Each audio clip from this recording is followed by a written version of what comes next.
¿Qué pasa? Entonces, vamos a ver nosotros. Prende la, ajá, pero, ok, ahí está bien. La luz encendida, no Sí, pasa nada, pero- ok.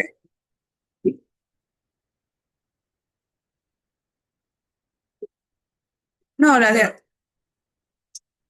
No, no, cuando va a apagar no se ve la cámara, no se ve la persona que está presentando. buenas tardes. Bueno, hoy vamos a continuar con las intrahospitalarias. El día de hoy corresponde a la intrahospitalaria el Hospital Vargas de Caracas. Vamos a tener un caso clínico muy interesante. Quien va a exponer el caso va a hacer los RD2.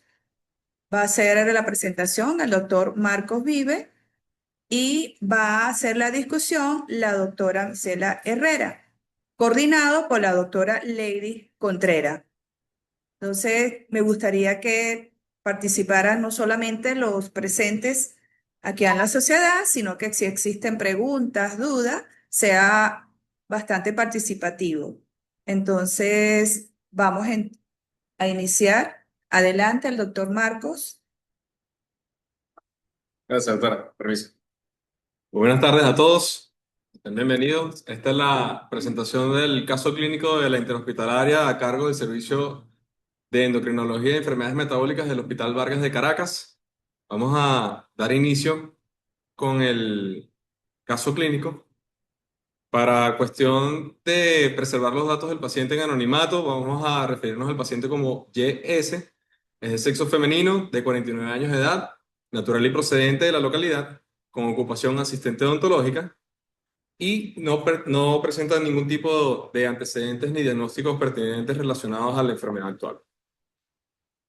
Cabe destacar que la enfermedad actual data de un tiempo antes de que la paciente tuviera el primer contacto en la consulta con nuestros servicios, así que muchas de las conductas que se tomaron previas a la primera consulta no fueron decisión de del personal del servicio de endocrino del Vargas. Entonces, data desde diciembre del 2022, cuando la paciente inicia enfermedad actual caracterizada por una pérdida de peso progresiva no asociada a hiporexia, con un aumento del patrón evacuatorio, concomitante de palpitaciones, periodos de irritabilidad, caída de cabello, aumento de volumen progresivo en región anterior del cuello, motivo por el cual en enero del 2023 acude a un facultativo, un endocrinólogo privado, donde diagnostican hipertiroidismo e indican tratamiento con una dosis máxima de metimazol de 15 miligramos día y propranolol de 60 miligramos al día, el cual recibe de forma ininterrumpida por un año, con mejoría de la sintomatología, dado por cese del temblor distal, normalización del patrón evacuatorio, mejoría de los periodos de irritabilidad y de los ciclos de sueño. Sin embargo, posterior a recibir este tratamiento por un año, no alcanza la remisión de dicha enfermedad. Ya para enero del 2024, se asocian exoftalmos, negando dolor o limitación a la movilidad, prurito o edema palpebral y tampoco disminución de la agudeza visual, por lo que podemos evaluar una escala de CAS que nos da un puntaje menor a 3 puntos, lo que significa que no tenía una orbitopatía activa en este momento. En noviembre del mismo año, la paciente es referida para servicio de medicina nuclear, quienes realizan terapia con radioyodo de 12 milicurie, con la cual no alcanza tampoco la remisión de la enfermedad y se asocia a dolor a la movilidad ocular, enrojecimiento conjuntival y progresión del exoftalmos. En vista de esto y de no alcanzar el estado de eutiroideo y asociarse lesiones en miembros inferiores en porción distal, acude a nuestro servicio para evaluación y seguimiento. En cuanto al interrogatorio dirigido de esta paciente, ella refería palpitaciones, pero negaba dolor precordial y abdominal y refería que tenía persistencia del exoftalmo. Esta es la gamografía con la que se decide el inicio de la terapia con radioyodo en esta paciente. Noten que se realiza la gamografía con una dosis de 50 microcurios, en la cual reporta una captación a las 2 horas de 79% y una captación a las 24 horas del 55%.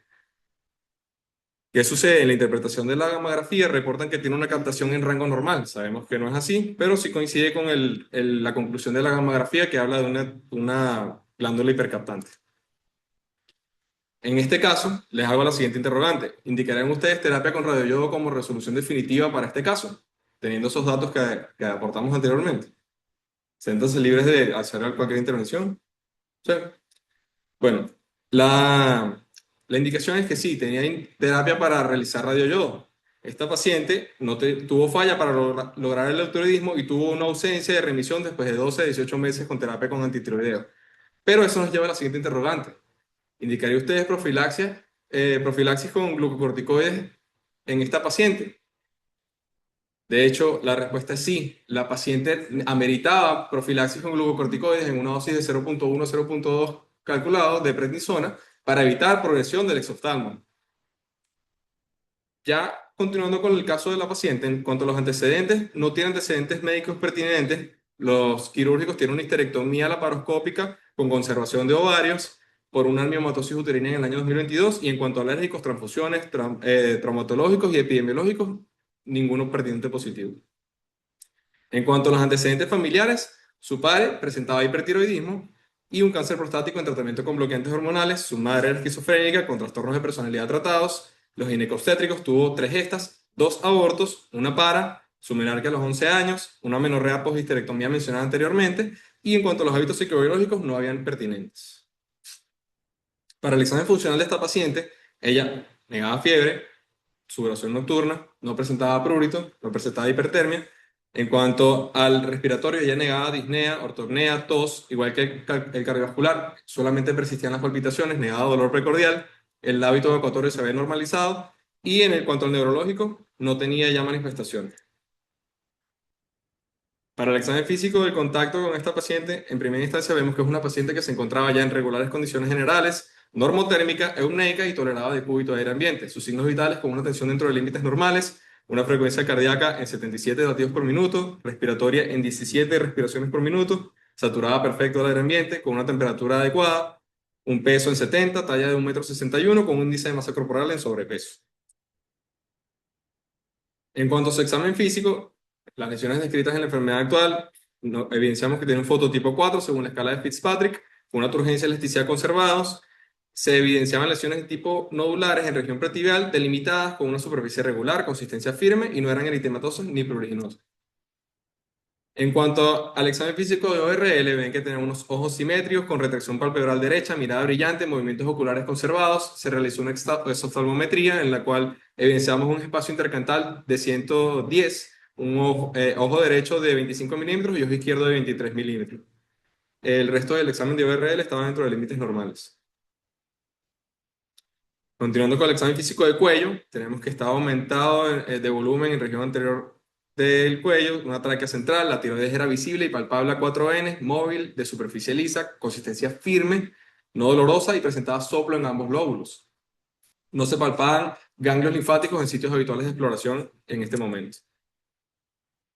Y el examen físico cardiovascular, notamos que su tórax estaba dentro de límites normales, el examen físico de cardíaco estaba con ruidos rítmicos regulares, normofonéticos, sin soplos, y el abdomen se encontraba también dentro de límites normales, sin dolor. Finalmente, el examen físico neurológico también estaba conservada la esfera neurológica, tenía una orientación tiempo-espacial adecuada, no presentaba temblor distal y aparentemente no había lesión de nervios craneales.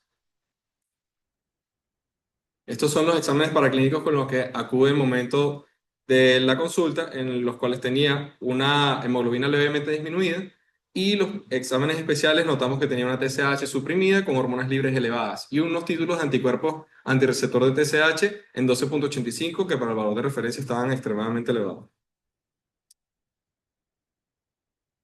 Entre los ultrasonidos tiroideos previos desde el inicio de la enfermedad de ella datan que evidencia un aumento progresivo realizado estos ultrasonidos en seguimiento con el mismo técnico radiólogo, el mismo médico radiólogo, en el cual hay un aumento de volumen en cada uno de los reportes, teniendo el reporte de julio del momento de la consulta con estas imágenes que evidenciamos una imagen nodular en istmo, hiperecogénica, redondeada, de bordes definidos, sin calcificaciones, al igual que múltiples imágenes nodulares en el lóbulo derecho, de hiperecogénicas, también bien delimitadas, más anchas que altas, sin calcificaciones en su interior, la de mayor tamaño de 1,5 por 0,9 centímetros.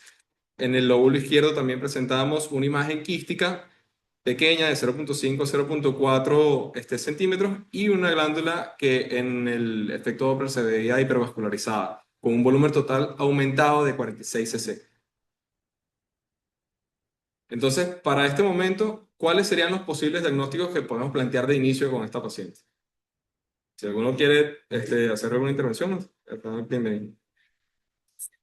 La idea es que compartan sus opiniones. Ya con recuerdo, los títulos de anticuerpos positivos, bocio multinodular, tenía también manifestaciones extratiroideas. Ok, enfermedad de Graves. Chévere. ¿Qué otras cositas pudiéramos relacionar a la enfermedad? Perfecto. Entonces, tenemos que esta paciente, los diagnósticos iniciales fueron una enfermedad de Graves en condición post-yodo radioactivo de 12 milicurie, sin remisión, con un bocio multinodular bilateral, orbitopatía moderada activa, esto fue después de haber recibido el radioyodo, y un mixedema. Y mixedema.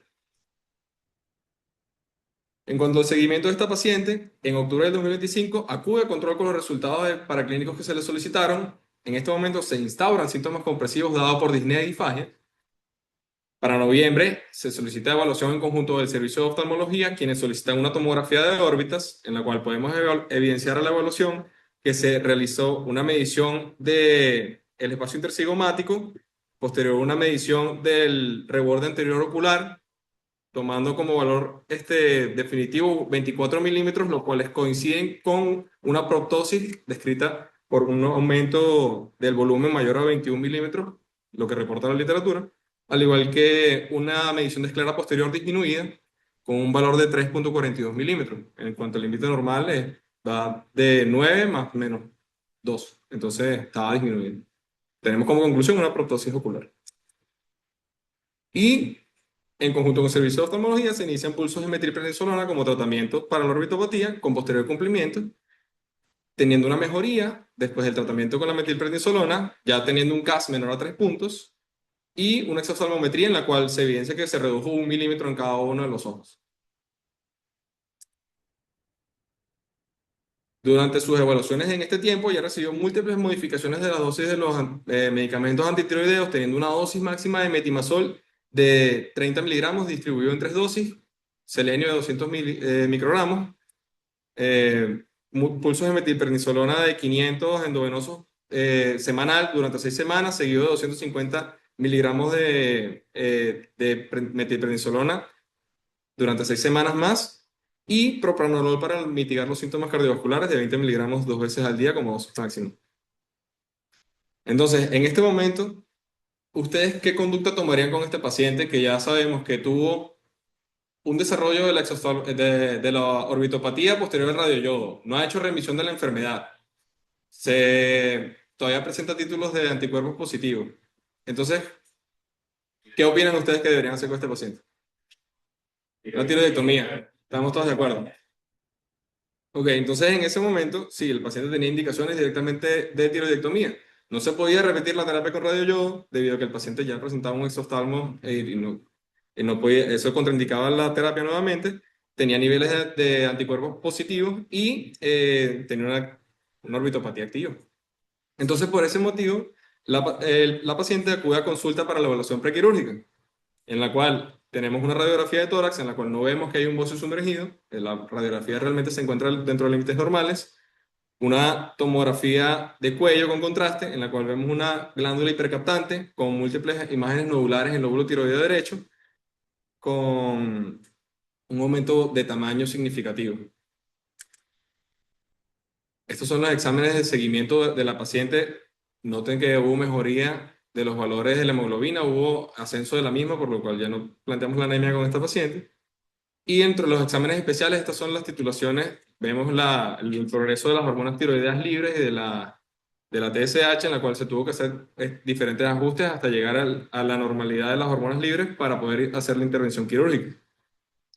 En la evaluación postoperatoria de esta paciente, vemos que acude con el control de TSH, T4 libre, calcio sérico, en los cuales ya estaban en hipotiroidismo, o sea, ya se había logrado remisión de la enfermedad. La TSH estaba elevada, pero ya las hormonas libres estaban normales, con un calcio normal. Esta paciente no presentaba signos clínicos de hipocalcemia postquirúrgica ni disfonía postquirúrgica. Y acude en marzo de este año con el control de la biopsia definitiva, en la cual nos llevamos una sorpresa de que, bueno, ya sabíamos que era una glándula bastante aumentada de tamaño. En esta imagen se aprecia mucho mejor en comparación con el campo del guante. Ven que es una tiroides bastante grande, pesaba 79 gramos. Recuerda que el gramaje normal de una tiroides va entre 15 a 30 gramos. Y tenía un hallazgo de una presencia de resto tímico intratiroideo en el lóbulo tiroideo izquierdo,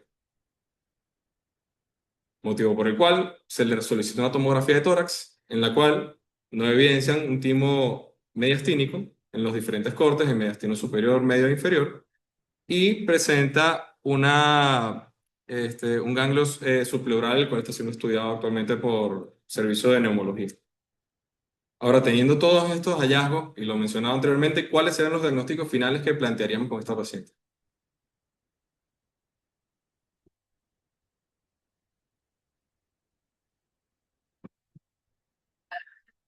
Ya está operada, ya la remisión se logró con la cirugía. Bueno, los hallazgos finales, los diagnósticos serían una condición postiroidectomía por una enfermedad de Graves persistente, ya que no alcanzó remisión por varios métodos, con síntomas compresivos, una orbitopatía de Graves inactiva, mixedema y un timo intratiroideo en el lóbulo tiroideo izquierdo. Esos serían los hallazgos finales y los diagnósticos finales de la paciente.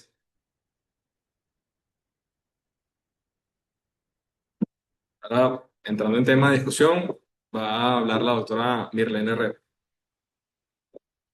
Bien, buenas tardes. Entonces, una vez habiendo mencionado los aspectos más fundamentales de la presentación del caso clínico, vamos a pasar directamente a la discusión y a la revisión del mismo. Bien, entonces consideramos que esta paciente plantea tres puntos de discusión particularmente relevantes. El primero, un comportamiento clínico de una enfermedad de Graves refractaria a la terapia con yodo radiactivo. El segundo, la exacerbación de la orbitopatía posterior al tratamiento ablativo. Y un tercer punto, que fue el hallazgo poco frecuente de un tejido tímico intratiroideo, cuya relevancia probablemente sea anatómica, aunque con algunos aspectos o hipótesis inmunológicas interesantes. Entonces, en función a esto, vamos a dar inicio formal con algunas generalidades de la enfermedad de Graves. Recordemos que esta enfermedad o es la principal causa autoinmune, vamos a decir prototípica del hipertiroidismo, representando aproximadamente del 60 al 80% de los casos de tirotoxicosis. Esta enfermedad se va a caracterizar por ser inmunomediada por anticuerpos estimulantes del receptor de TSH o TRAPS por sus siglas en inglés, y es la forma más frecuente de hipertiroidismo en áreas yodosuficientes. Predomina mayormente en el sexo femenino, con una relación mujer-hombre estimada de 5:1 o 10:1, y una edad de presentación que oscila entre la cuarta y la sexta década de la vida, con una incidencia anual estimada entre 20 a 50 casos por cada 100.000 habitantes, una prevalencia de aproximadamente del 0,5 al 1% en la población general, y un curso clínico que es bastante heterogéneo, con periodos que pueden ser de remisión, de recaída o, como lo fue en este caso, de persistencia. En cuanto a la patogenia, al hacer la revisión de las distintas fuentes bibliográficas, literatura, nos hablan de que aproximadamente el 79% de la susceptibilidad a la enfermedad de Graves va a ser atribuida a factores genéticos, mientras que el 21% restante corresponde a factores ambientales. De manera que podemos decir que la patogenia pues implica una compleja interacción entre factores genéticos y ambientales, los cuales van a resultar en la pérdida de la autotolerancia a los antígenos tiroideos. Dentro de los factores de riesgo asociados a la enfermedad de Graves que podemos mencionar de forma puntual, tenemos factores modificables como los que mencionamos, la predisposición genética, sobre todo las variantes del antígeno leucocitario humano, el cual se ha demostrado que confiere cierta susceptibilidad al huésped para la presentación de la misma, y también se ha visto involucrado la proteína 4 asociada al linfocito T citotóxico, ya que recordemos que este participa en la regulación negativa de la activación linfocitaria. Y por supuesto el receptor de TSH, que es el principal autoantígeno de esta enfermedad. Otros factores no modificables que se han visto también involucrados son el sexo femenino y la exposición estrogénica. Recordemos que los estrógenos van a favorecer a la respuesta humoral inmune y a la producción de estos anticuerpos. Por otro lado, tenemos los factores modificables o ambientales, como lo es el tabaquismo, el cual es el principal implicado en la presentación y en la exacerbación de la orbitopatía de Graves, También tenemos factores como exposición al yodo, la deficiencia del selenio, de vitamina D y ciertas infecciones dentro de las mejores descritas en la literatura por Epstein-Barr, por parvovirus B19 y por el virus de hepatitis C.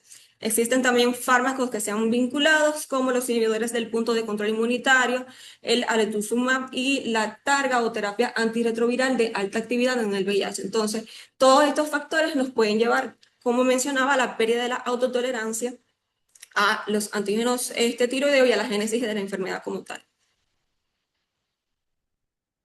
Si hacemos una breve revisión de la fisiopatología, aunque esta no se encuentra del todo clara, aquí podemos observar en esta imagen cómo los antígenos tiroideos van a ser presentados por las células dendríticas a los linfocitos T, conduciendo a su activación. Esta activación de estos linfocitos T entonces va a desencadenar la liberación de todas estas citoquinas o estas interleuquinas proinflamatorias, de las cuales tenemos que mencionar al interferón gamma, que juega un papel o desempeña un rol importante en la génesis de esta enfermedad, y es que este interferón gamma, liberado por el linfocito T activado, va a inducir a nivel de las células tiroideas la expresión del complejo mayor de histocompatibilidad de tipo 2, convirtiendo a la célula tiroidea en una célula presentadora de antígeno, lo cual entonces va a perpetuar toda esta respuesta o compleja proceso autoinmune. Entonces, de igual forma, el linfocito T activado, a su vez, va a estimular y va a activar al linfocito B gracias a las interacciones de receptor ligando CD40. Y es esta activación y esta estimulación del linfocito B lo que va a conducir a el mantenimiento de toda esta red de citoquinas proinflamatorias, así también como la liberación o la producción de estos anticuerpos estimulantes de tiroides, los cuales se van a unir al receptor de tirotropina, que ya se encuentra entonces a nivel de la célula epitelial tiroidea, que es de tipo acoplado a proteína G, el cual entonces va a activar la vía de la adenilato ciclasa AMP cíclico proteína quinasa A, y todo esto va a conducir a lo que es la hiperplasia y a la hipertrofia folicular, con consecuente síntesis y liberación, en este caso desregulada de hormonas tiroideas, y consecuentemente se va a promover todo este proceso inflamatorio por este mantenimiento de estas interleuquinas proinflamatorias, y en última instancia tendríamos lo que conocemos como el bocio difuso hiperfuncionante. En este otro modelo teórico que explica la génesis o la patogénesis de la orbitopatía, la enfermedad de Graves, vemos cómo por los mismos procesos anteriormente mencionados se produce a nivel de la órbita infiltración de todas estas células inmunes como el linfocito T, el linfocito B y los fibrocitos, los cuales van a inducir a la liberación de estas citoquinas o interleuquinas proinflamatorias, conduciendo a la inflamación local a nivel del fibroblasto. Recordemos que estos fibroblastos van a expresar ampliamente el receptor de tirotropina, el cual ya se encuentra entonces interactuando con el receptor de IGF-1 o factor de crecimiento similar a la insulina, y cuando es estimulada y activados estos linfocitos B, como mencionábamos anteriormente, pues se van a unir a los receptores de tirotropina a nivel del fibroblasto, y esto va a conducir a la diferenciación del fibroblasto en miofibroblastos, adipocitos, y a la liberación de glucosaminoglucanos, ácido hialurónico, que van entonces a perpetuar y van a inducir la expansión de la grasa orbitaria, así como también del volumen de tejido orbitario, y van a conducir a proptosis, inclusive en algunos casos a compresión de nervio óptico. Esto sería, a grosso modo, pues la génesis teórica de cómo se produce la orbitopatía en la enfermedad de Graves. Entonces, en cuanto a las manifestaciones clínicas, estas podemos dividirlas en dos categorías. Las primeras, que son las que son asociadas al exceso de hormonas tiroideas, es decir, a la tirotoxicosis, que son las que se presentan prototípicamente en los pacientes con hipertiroidismo, en el 50% aproximadamente de los casos. Recordemos que nuestra paciente de la misma cursó con pérdida de peso, palpitaciones, irritabilidad, temblor fino, aumento del tránsito intestinal, cabello fino quebradizo y bocio difuso manifestado por la misma como un aumento del volumen en la región anterior del cuello.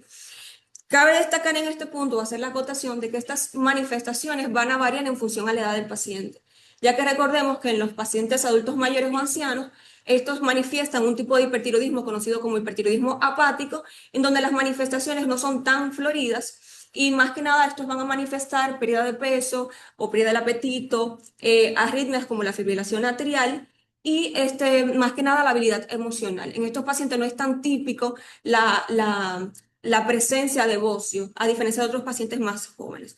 La otra categoría de manifestaciones clínicas que pueden expresar estos pacientes son las manifestaciones extratiroideas, como lo es la oftalmopatía o la orbitopatía de Graves, con una prevalencia de un 25 o un 50%, la dermatopatía tiroidea o mixedema pretibial, con una prevalencia del 1 al 1.5%, y la acropaquia tiroidea, que esta sí es la manifestación extratiroidea más infrecuente o atípica, con solamente un 0.1 al 0.3% aproximadamente en prevalencia, caracterizada por tumefacción de tejidos blandos y la acción perióstica de huesos tubulares. Recordemos que en el caso de nuestra paciente, la misma cursó con orbitopatía o oftalmopatía de Graves y dermatopatía manifestada por el mixedema.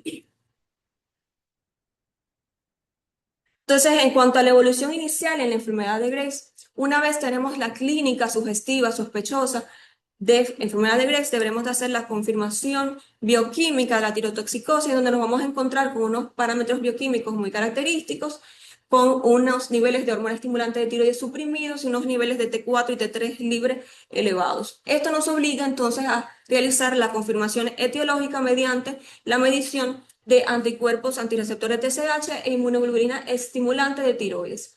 Si existe una duda diagnóstica, podemos hacer la captación de yodo radiactivo con o sin gammagrafía.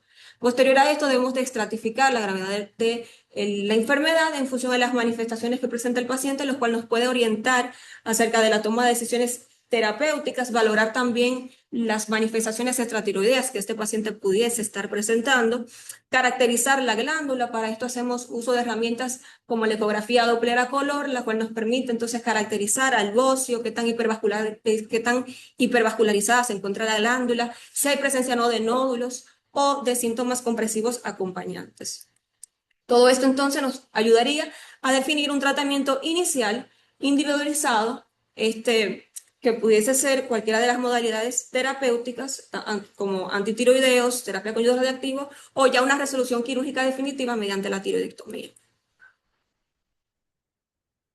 Dentro de los criterios para la selección de la modalidad terapéutica, en el caso de los antitiroideos estaría contemplado su uso en aquellos pacientes con enfermedad de leve a moderada, con alta probabilidad de remisión, pacientes con edad avanzada o con comorbilidades que contraindique la administración del yodo radiactivo o la realización de la cirugía como tal, pacientes que no cuenten con un bocio tan voluminoso o que no presenten orbitopatía activa, en donde sabemos que estaría contraindicada la administración del yodo radiactivo. En el caso de la modalidad de yodo radiactivo, está indicado más que nada aquellos pacientes que han presentado recaída tras la administración de los antitiroideos, pacientes que presenten reacciones adversas, intolerancia o contraindicación formal a los antitiroideos, pacientes con orbitopatía ausente o sin factores de riesgo y obviamente la preferencia del paciente por optar por un tratamiento no quirúrgico.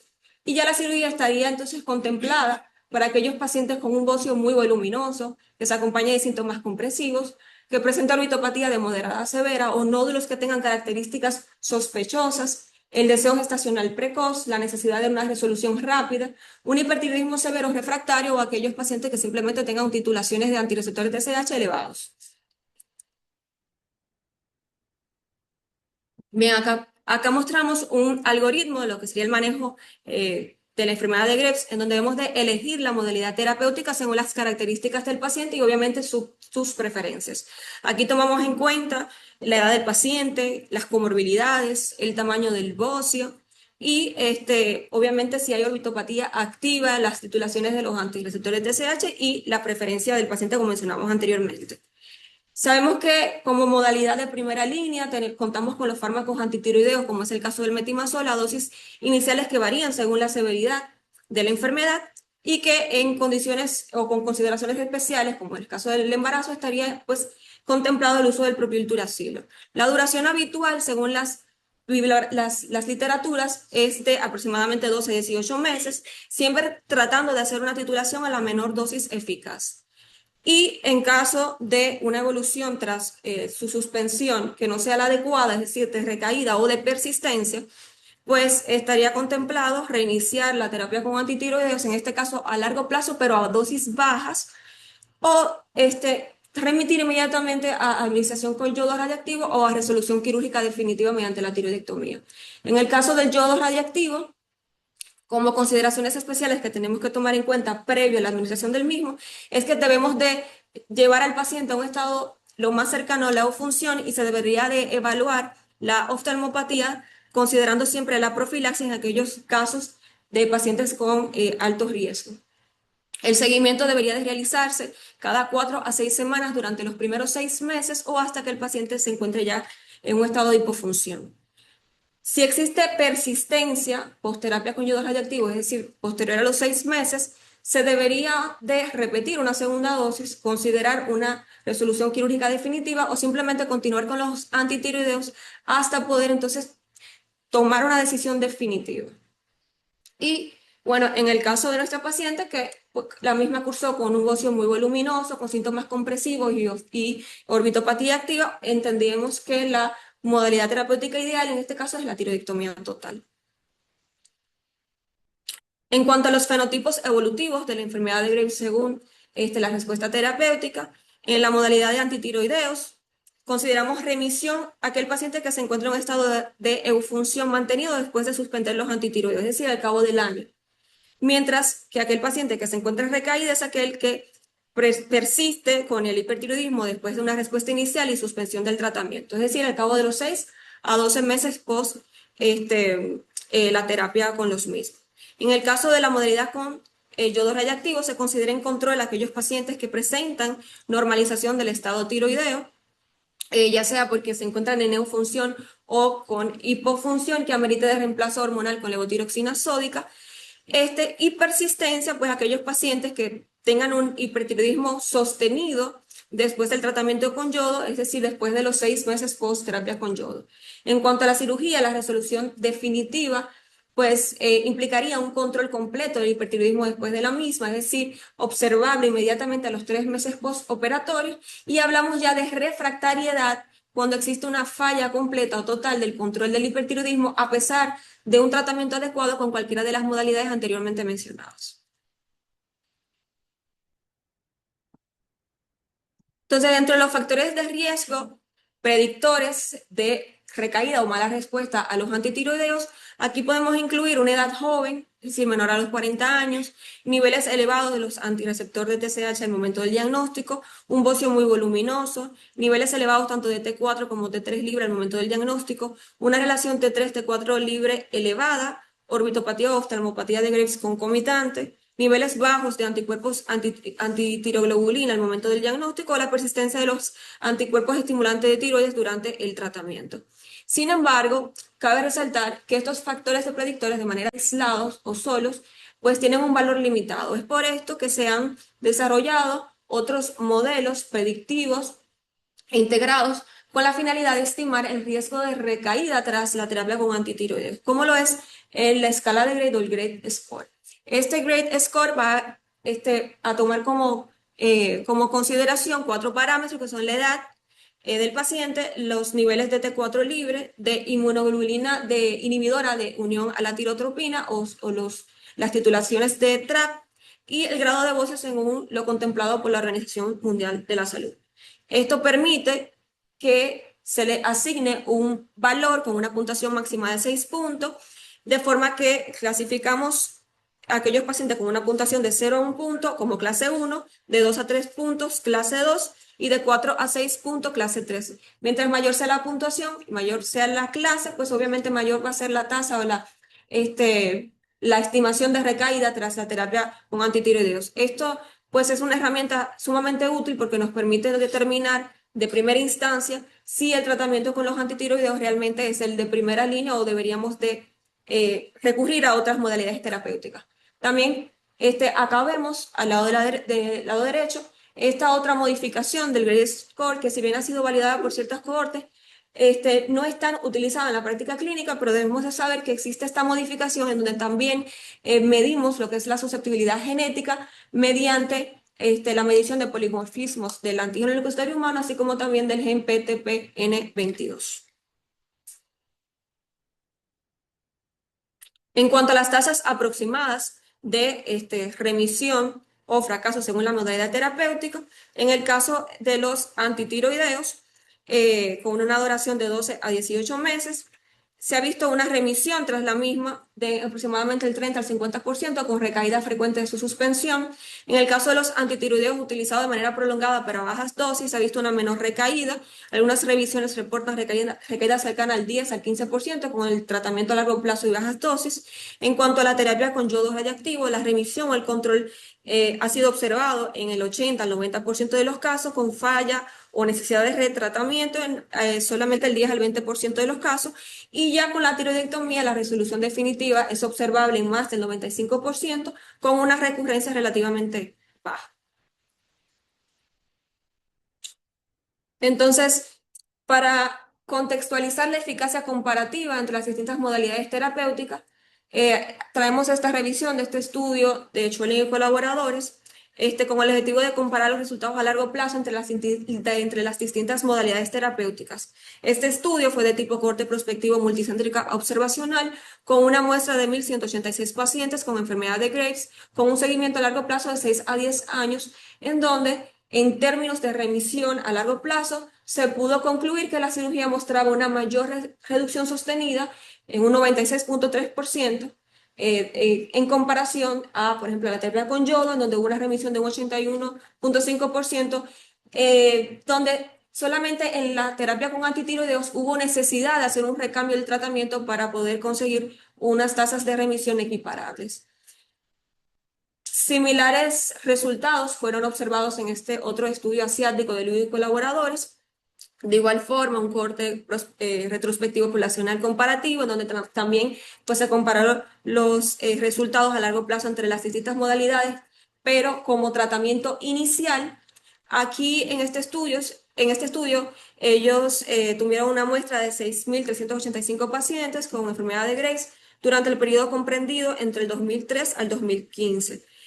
Aquí se tuvieron dos tipos de análisis, uno por intención de tratar y el segundo por el tratamiento recibido, en donde se evaluaron los desenlaces clínicos mayores, incluyendo, como pueden observar en la tabla, toda la mortalidad por todas las causas, tanto enfermedad cardiovascular, fibrilación atrial, enfermedad psicológica, diabetes e hipertensión, en donde se pudo concluir que en términos de mortalidad, la cirugía se asociaba a una disminución en un 63.7% al compararla con la terapia con antitiroideos y una disminución de un 55.4% al compararla con la terapia con yodo radiactivo, confirmando, al igual que el otro estudio, pues los beneficios, en este caso observables, al indicar la terapia de resolución quirúrgica, la cirugía de manera inicial en comparación con las otras modalidades.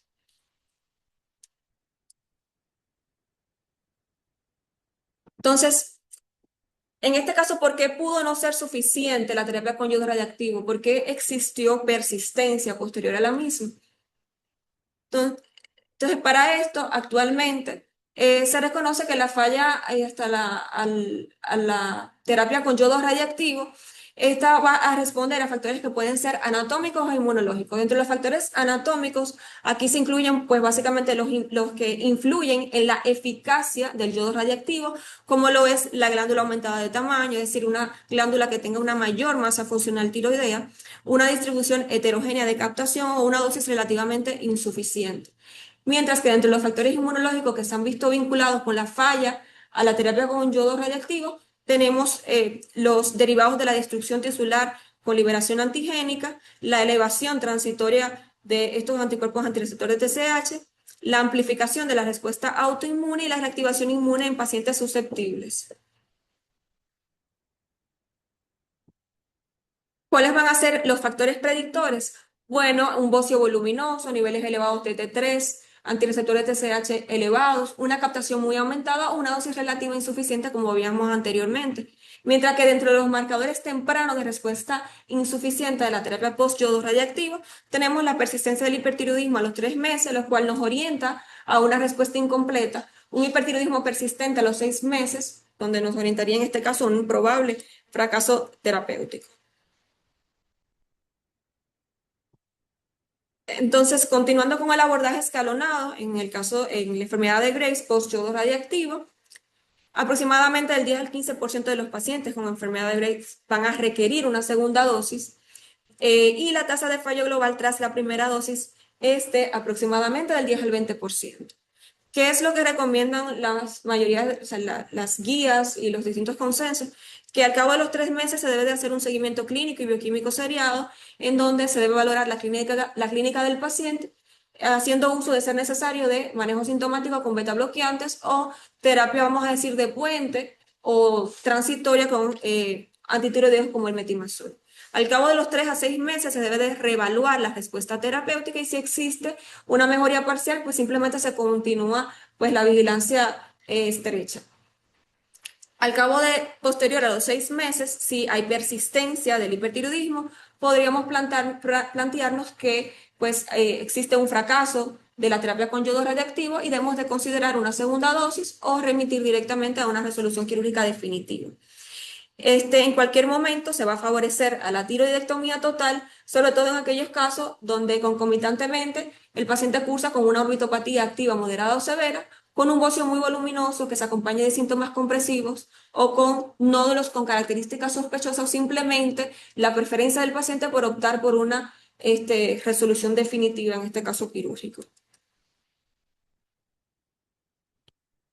Entonces, integrando todo en el contexto de nuestra paciente con fracaso secuencial terapéutico, con persistencia del hipertiroidismo postyodo radiactivo, con orbitopatía que exacerbó o se amplió posterior a la terapia con yodo radiactivo, crecimiento tiroideo que cursó entonces posteriormente con síntomas compresivos, entendíamos obviamente que esta paciente era candidata a una tiroidectomía total, ya que la misma ofrecía un control rápido del hipertiroidismo, un alivio compresivo, la eliminación del principal tejido diana autoinmune, evitaba una nueva exposición a la terapia con yodo radiactivo y obviamente nos permitía contar con una histología ya completa.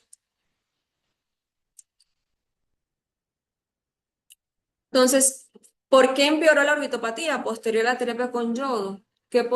¿Cuáles son las hipótesis que se plantean? Bueno, en este caso existe una respuesta inmunológica bien descrita que se da de forma bifásica, en donde este empeoramiento podría explicarse porque se produce una amplificación de la autoinmunidad contra el receptor de TSH que va a desencadenar una liberación de autoantígenos tiroideos y el aumento transitorio de los antirreceptores de TSH. Es por esto que en aproximadamente del 10 al 20% de los pacientes que se someten a la terapia con yodo radiactivo van a presentar de novo o la orbitopatía o van a tener exacerbación o empeoramiento ya de la orbitopatía preexistente.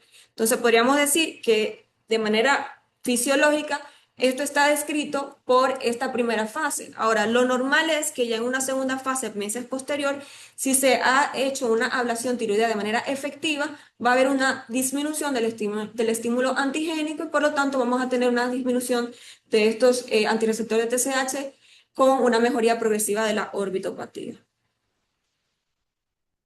¿Cuáles van a ser los factores de riesgo del empeoramiento post la terapia con yodo radioactivo? Bueno, un tabaquismo activo, la orbitopatía previa, aunque sea leve, hipertiroidismo severo, niveles o titulaciones de antirreceptores TSH elevados, un hipotiroidismo post terapia con yodo radioactivo que no fue corregido de manera adecuada o oportunamente, y la ausencia de la profilaxis esteroidea en pacientes de riesgo. Entonces, como herramienta que podemos utilizar para poder determinar si el paciente cuenta o no con actividad de la orbitopatía tiroidea o la gravedad de la enfermedad, para esto utilizamos el CAS-score o el score de la actividad clínica modificado por EGOGO, en donde en una evaluación inicial se le da una puntuación de 1 a 7, tomando en cuenta distintos parámetros como el dolor, el enrojecimiento, la hinchazón y la inflamación de la carúncula o de la plica, en donde nos encontraríamos con una orbitopatía tiroidea activa de manera inicial si el paciente cuenta con un CAS igual o mayor a 3, en este caso sobre 7, ya que luego en el seguimiento, aparte de los parámetros anteriormente mencionados, se van a sumar también la función deteriorada y la proptosis, ahí ya completaríamos 10 puntos, en donde en el seguimiento se considera activa la orbitopatía si el paciente cuenta con una puntuación igual o mayor a 4 sobre 10. Ya para poder clasificar el grado de la gravedad de la orbitopatía, contamos con esta clasificación de UGOGO 2021 que permite clasificar la orbitopatía en leve, moderada, severa y muy severa.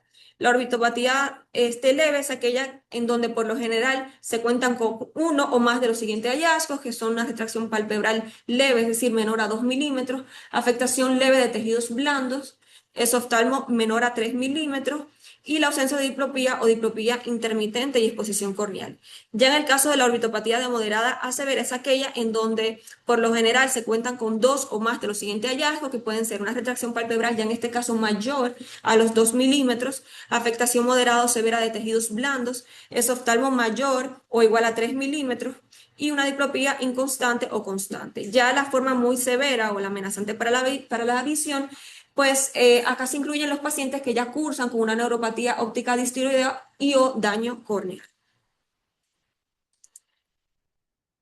En cuanto a las estrategias de protección o de profilaxis ocular en la enfermedad de Graves, fíjense que aquellos pacientes que no cuentan con orbitopatía, pero que tienen factores de riesgo agregados como los que mencionamos anteriormente, tabaquismo, titulaciones de antirreceptores TSH elevados, hipertiroidismo severo, en estos casos, aunque no cuenten con una orbitopatía activa, sí se debe de realizar la profilaxis, en este caso, con dosis de prednisona que van de 0,1 a 0,2 miligramos kilogramo al día durante 6 semanas.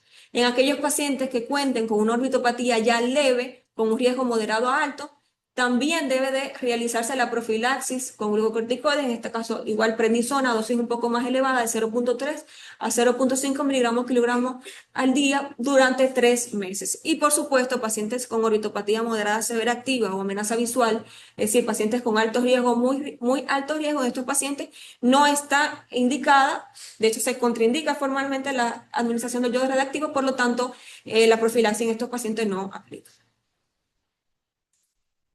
En cuanto a los nuevos horizontes terapéuticos en la orbitopatía tiroidea, de manera puntualizada, podemos mencionar que en las últimas décadas se ha dado un cambio del paradigma, pasando de fármacos ya inespecíficos, inmunosupresores, a ya terapias dirigidas con blancos moleculares específicos, como lo son el receptor de TSH, la interleucina 6, el receptor de IGF-1 y la modulación de los linfocitos B, tanto CD20, CD40 y el receptor neonatal. Dentro de esto podemos mencionar de importancia monoclonales como el K170, el gen S6098, el ATXGD59, que son nuevas terapias dirigidas antirreceptor de TSH, que como sabemos es el principal autoantígeno de la enfermedad. Otros fármacos también con indicación a la refractariedad o a la reactivación en la orbitopatía son el tocilizumab y el saralizumab, que estos fármacos llevan dirigidos son terapias interleucina 6, y en el caso de la proptosis significativa o enfermedad activa, está contemplado el uso del teprotutumab o el lisinipril, que son fármacos ya dirigidos antirreceptor de IGF-1. El teprotutumab es un fármaco que fue aprobado ya en el 2020 por la FDA y es utilizado. El resto ya se encuentran en fase de desarrollo, como lo son, por ejemplo, el rituximab y el iscalimab. Estos se encuentran en fases avanzadas, aunque cabe hacer la acotación de que, por ejemplo, el rituximab es utilizado off-label, pero todavía no ha sido aprobado, y van dirigidos a anti-CD20 o anti-CD40, participando en la modulación de los linfocitos B, y mencionar también el batoclimab, también descrito como antirreceptor neonatal. Entonces, para tocar el tercer punto de si existe una relación entre la enfermedad de Graves y el tumor ectópico intratiroideo, hagamos una breve revisión de algunas generalidades del timo. Recordemos que el timo es un órgano linfoide primario y que tiene como función principal la modulación de los linfocitos T y la tolerancia inmunológica. Este tejido tímico se va a originar del endodermo de la tercera bolsa faríngea, y pues sabemos que este tejido pues migra de manera descendente hacia el mediastino superior, y que posteriormente, o sea, a medida que van con la edad, este tejido pues involuciona. De forma que este tejido puede presentarse de manera ectópica en cualquier punto de la línea de descenso, desde el ángulo de la mandíbula hasta en la región de mediastino superior anterior. Y las teorías que se han planteado con respecto a la asociación con la enfermedad de Graves es que pues básicamente se plantea que este entonces tejido ectópico intratiroideo o ectópico cervical podría entonces albergar linfocitos T autorreactivos que a su vez entonces expresen o liberen a estos antirreceptores TSH, y esto entonces explicaría por qué en este caso podría darse un empeoramiento o un mantenimiento de todo este proceso autoinmune. Ahora bien, ¿cuál es la evidencia real en la literatura? Bueno, al hacer la revisión, no contamos con casos muy descritos acerca de el timo intratiroideo y o sea, tejido tímico intratiroideo y la enfermedad de Graves. Lo que sí está ampliamente descrito es la hiperplasia tímica mediastínica asociada a la enfermedad de Graves, siendo descrita por primera vez en 1912. A partir de esto existen estudios como por ejemplo el de Popovenicu en el 2010, que demostraron que el volumen tímico disminuye en un 72 a 78% tras el tratamiento exitoso con el hipertiroidismo. Dalla Costa y colaboradores en el 2015 propusieron dos mecanismos patogénicos complementarios: el primero, la expansión cortical tímica mediada por el estado hipertiroideo, y el segundo, la hiperplasia linfoide mediada por anomalías inmunológicas subyacentes a la enfermedad de Graves. Son y colaboradores en el 2016 documentaron un caso con cambios dinámicos del volumen tímico proporcionales a la actividad de la enfermedad de Graves, confirmando, en este caso, la expresión de receptores de TSH a nivel de tejido tímico mediante inmunistoquímica. Y en el 2017, Hadri y colaboradores propusieron un algoritmo de manejo conservador, confirmando la naturaleza generalmente benigna de esta asociación. Entonces, desde un punto de vista epidemiológico, podemos decir que el tejido tímico intratiroideo es una enfermedad que predomina más que nada en la población pediátrica, con una frecuencia ecográfica infantil del 0.4 al 5%. En adultos es un hallazgo excepcional, suele detectarse más que nada durante el estudio de la patología nodular o ya cuando es realizada la tiroidectomía. Este puede simular un nódulo tiroideo sospechoso, y pues la confirmación se hace mediante obviamente la histopatología. Entonces, un hallazgo incidental o un modulador inmunológico. La evidencia conocida, como veíamos anteriormente, es que la enfermedad de Graves se ha asociado más que nada a la hiperplasia tímica mediastínica. No hay mucha información al respecto, como mencionaba, con el de tejido tímico cervical o intratiroideo y la enfermedad de Graves. Y pues se ha demostrado que hay expresión de los receptores de TSH a nivel de este tejido tímico ectópico. Por lo tanto, entonces se piensa que si hay expresión de estos receptores de TSH a nivel de timo mediastinal, pues pudiera también existir la expresión de estos receptores a nivel del timo ectópico intratiroideo, y explicar, o vamos a decir, como teoría, que se dé todo este proceso autoinmune, o que contribuya a la misma modulación autoinmune en la enfermedad de Graves. Dentro de la hipótesis biológica, pues el tejido tímico podría participar en la modulación local de la respuesta inmune, posiblemente amplificando la respuesta autoinmune en este caso. Lo que no se ha demostrado es que no existe evidencia directa de asociación con falla a la terapia con iodo reactivo, a la orbitopatía o a la refractariedad clínica. Entonces, no existen, como mencionaba, estudios muy grandes o series robustas que hablen acerca de la asociación de ambas entidades, es decir, timo intratiroideo y enfermedad de Graves. En la literatura, el único caso que pudimos encontrar fue esta presentación, este caso reporte, en donde presentaban a una paciente femenina de 23 años de edad con antecedentes de enfermedad de Graves y orbitopatía, con antecedentes también personales familiares de primer grado, madre también con enfermedad de Graves.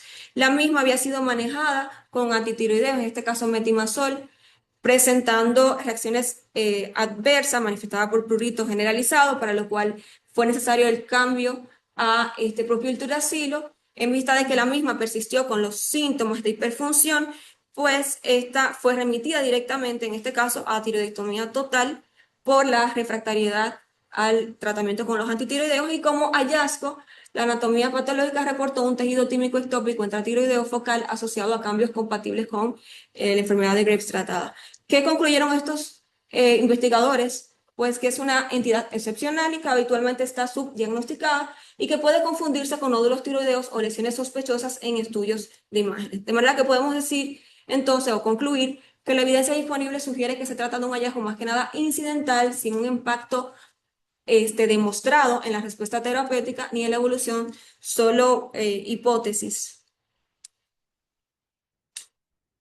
Entonces, hacemos las siguientes conclusiones. La respuesta insuficiente a la terapia con yodo radiactivo en la enfermedad de Graves suele reflejar una elevada carga glandular y persistencia de la actividad autoinmune más que una resistencia verdadera al yodo radiactivo. El yodo radiactivo puede inducir amplificación inmunológica transitoria y favorecer a la progresión de la orbitopatía en pacientes predispuestos. La presencia de una orbitopatía activa debe de influir en la selección terapéutica y en la indicación de profilaxis con glucocorticoides. La progresión clínica posterior a la terapia con yodo radiactivo obliga a reconsiderar oportunamente estrategias terapéuticas definitivas, incluyendo en este caso la resolución quirúrgica definitiva, y el tejido tímico intratiroideo puede presentar un reto diagnóstico y ampliar el espectro de manifestaciones asociadas a la autoinmunidad tiroidea. Entonces, por su atención, muchas gracias.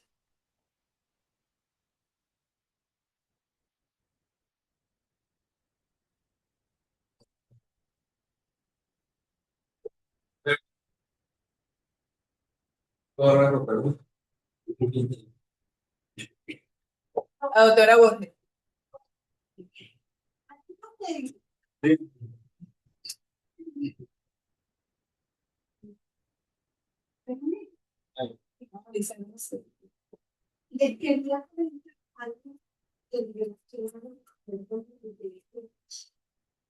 Nosotros caracterizamos eso.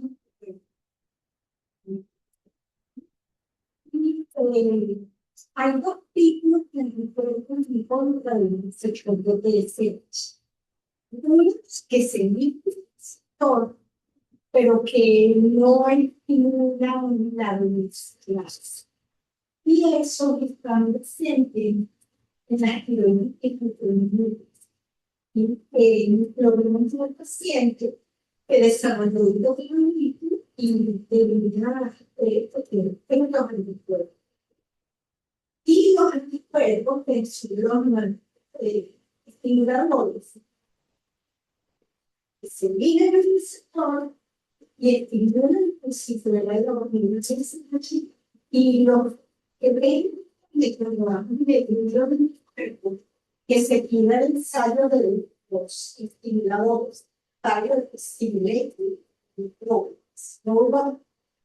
Cuando dicen receptores anticuerpos y en contra del receptor de TSH, hay que ver qué ensayo hace, porque es un factor predictivo de lo mismo para reactivar, etcétera. Entonces, son los estimuladores más interesantes. Y aquí en casa, y no creen cuando también tienen un poquito de claro. Y sí, claro. Como todo un paciente pero un paciente cuando necesita saber si la enfermedad activa como para terminar el tratamiento con antibiótico o desactivar es importante hacerlo. No vamos a terminar todo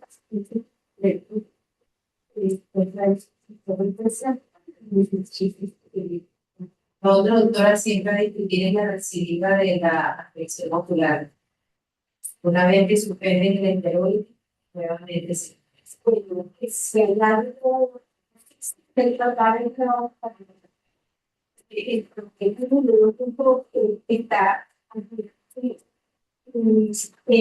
en relación a los pacientes básicamente relacionados con el efecto inmunológico. Muchos de los estudios que nosotros hicimos,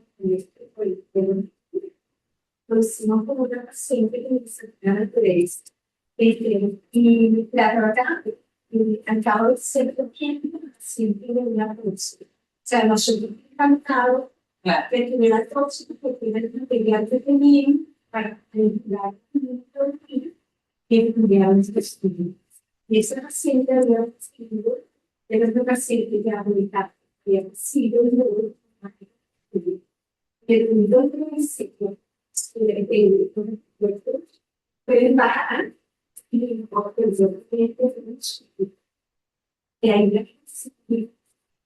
sea, la vida ahora es buscar fármacos que se elijan los moduladores y claro,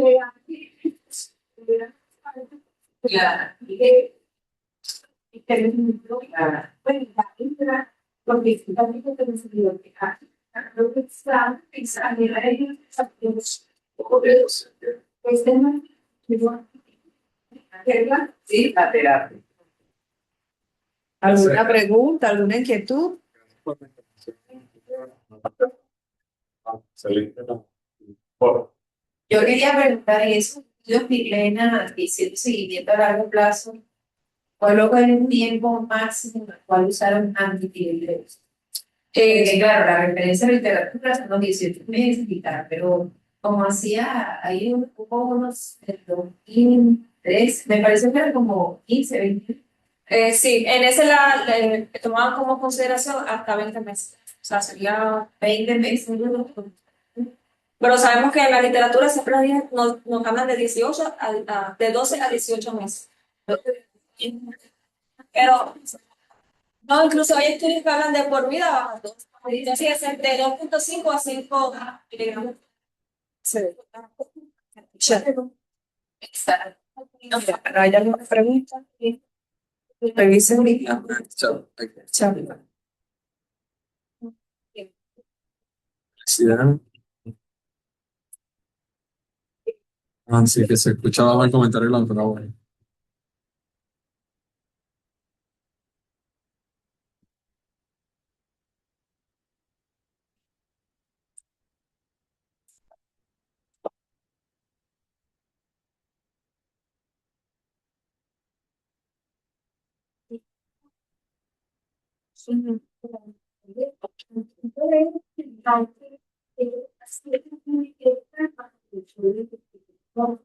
Sobre usar solución cuando la necesidad, entonces yo acabo de ver que una paciente en el caso de contar, la paciente tiene una enfermedad de Graves y tiene un nódulo en parótida. Dice que no lo quiere operar porque hay chance de que se vea facial. Y a ese paciente le inició su tratamiento durante el tiempo. Eso fue el punto. Exacto. La paciente que fue la semana pasada con el negocio y en donde porque esos pacientes muchas veces aunque no están apenas avanzados o evaluados se efectivamente estamos repartiendo el posible de pacientes con o o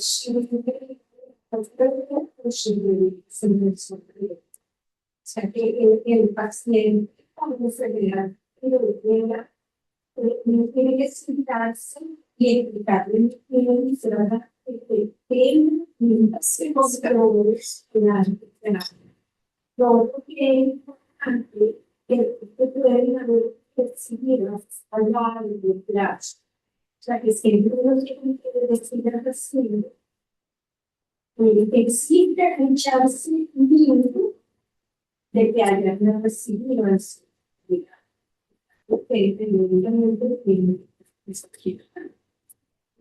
Y tener calidad de vida.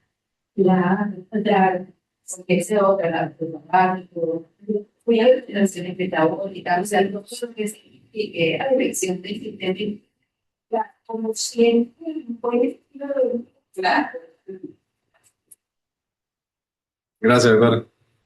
Bueno, la doctora Lady, la coordinadora, del caso. ¿Unas palabras? Bueno, felicitarlo por la presentación. Este caso, pues, si bien pudiera ser un motivo de consulta frecuente en nuestras consultas endocrinológicas con pacientes con hipertiroidismo, puede ser algo frecuente, pero lo inusual de este caso es cómo respondió a la terapia con la que normalmente tienen remisión y cómo fue el comportamiento de esta paciente, además de los hallazgos que son, como ya ven, bien infrecuentes y hay reportes de casos muy aislados. Entonces, queríamos pasearnos además con este caso, pues por todos los aspectos fisiopatológicos que tiene esta enfermedad que es tan compleja y también por los abordajes terapéuticos que como ven, pues hay protocolos que pues están de alguna forma estandarizados y nos van orientando hacia dónde ir. Si bien esta paciente pues al inicio se inicia con los antitiroideos, que es lo habitual, vemos como al cabo de un año no tuvo remisión de enfermedad, luego. Y aquí también quisimos hacer énfasis en todo el tema de la orbitopatía, si bien el exoftalmo era leve y no había una enfermedad activa en ese momento, pero una paciente que sí tenía factores de riesgo para hacer una exacerbación de esa orbitopatía post yodo radioactivo. Y aquí también pues el mensaje y la revisión es para estar atentos en estos pacientes en que sí deben ir a una profilaxis con sus esteroides, ¿ok? Bien sea con oftalmopatía leve o sin una oftalmopatía importante, pero con factores de riesgo. Entonces, evaluar bien cada paciente, individualizar cada paciente, ¿ok? Y bueno, esto pues evita al final pues tener algunas consecuencias. Entonces, pues también otro de los puntos que quisimos pues revisar, pues digamos, la infrecuente relación que puede haber entre el tejido tímico que bien como vemos, pudiera ser modulador inmunológico, pues en este caso. Entonces, quisimos de lo frecuente, quizás revisar los protocolos de tratamiento, ¿ok? Hacer las revisiones de la oftalmopatía, puntualizar cuándo deberían recibir profilaxis y en esta línea de evolución del paciente, pues también ir de alguna forma individualizando, pues cuál era la terapia que el paciente debía recibir. Pues un ejercicio clínico, con este caso clínico, muy explícito y creo que estuvo muy, la revisión muy completa, ¿ok? Para hacer un repaso en general que estuvo muy bueno de esta patología, que bueno, que como bien comentamos hace un momento, es una enfermedad compleja, incluso los pacientes que logran tener remisión que a veces no llegan al 40%, 45%, pues a pesar de que están en remisión, pues estar este paciente que debe tener un control y seguimiento a largo plazo porque eso es una entidad que puede tener recaídas durante la evolución. Entonces, bueno, muchísimas gracias, felicitar.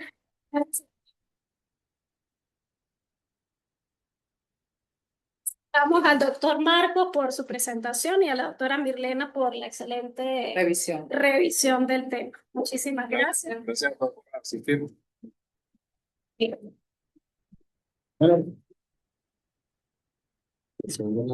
de la jornada del jueves. Bueno, quiero dar gracias a todos los asistentes, recordándole a los residentes que es una actividad que se hace, ¿verdad? La primera semana de cada mes, la presentación del hospitalario, así que tenemos que siempre apoyar a los otros residentes, compañeros de los posgrados. Por eso es necesario que lleguen a tiempo, recordar a los jefes de servicio de que deben de salir con tiempo para no llegar tarde. Aquí es importante que estén allí, que por favor lean a los casos y sean un poquito más activos en ese sentido de la intervención. Una de las cosas importantes es que para el otro viernes vamos a tener las jornadas de neuroendocrino, el viernes 15. Ya se va a pasar, ¿verdad? El programa, el afiche, donde es importante porque cada hospital, no solamente aquí de Caracas, sino los diferentes capítulos de la Sociedad de Endocrinología, incluso algunos endocrinólogos que van a presentar diferentes casos sobre lo que dice la patología hipofisiaria y va a comenzar desde las 8 de la mañana hasta las 2:30.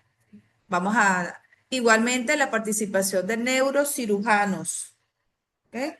Radiólogos que van a, entonces es importante que, bueno, se les va a pasar la información a los jefes de servicio para que también asistan y puedan aprovechar estas, que se hace una vez al año, estas jornadas de neuroendocrinología. Tiene la doctora Irene Stulin, que la está coordinando con la doctora Ligia de Yabú, que vamos a estar todos presentes aquí. Y bueno, de verdad, gracias por estar acá, por participar.